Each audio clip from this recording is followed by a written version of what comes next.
एक क्वेश्चन था जो थोड़ा सा मिस्टेक हो गया था, तो किसको किसको समझ में आया है कि उसका क्वेश्चन वो नहीं था। राजेश जी, आपको समझ में आया था कि जैसे ये दूसरा क्वेश्चन है, एक सार्थक जीवन में सेक्स को कहाँ रखना चाहिए, इसके जो ऑप्शन थे वो सही नहीं थे टेक्निकल इशू के कारण, है ना।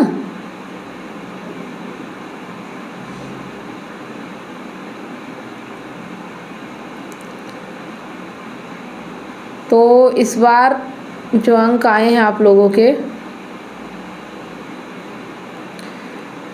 गणेश रावत जी का है 87 में 57, उसका हमने अंक ही हटा दिया है, जो मतलब ऑप्शन गलत हो गया था, तो सबका 87 में पॉइंट रहेगा, ठीक है। तो 87 में 57,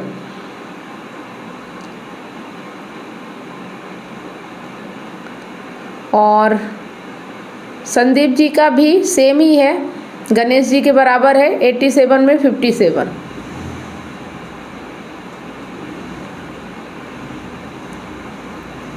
राजेश जी का है 87 में 39, कृष्णा जी का है 87 में 48, और संजय जी का है 87 में 30। तो अभी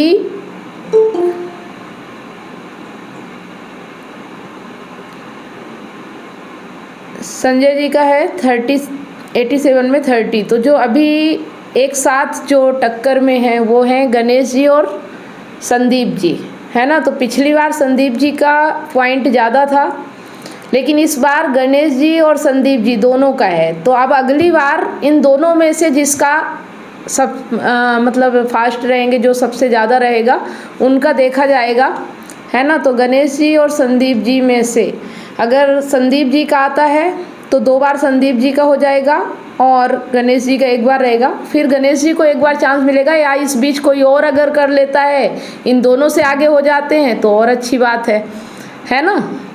तो इस बार संदीप के टक्कर में गणेश जी है, मतलब कोई ना कोई किसी न किसी के टक्कर में खड़ा हो ही जाता है ना, कोई ना कोई करीब आ ही जाता है।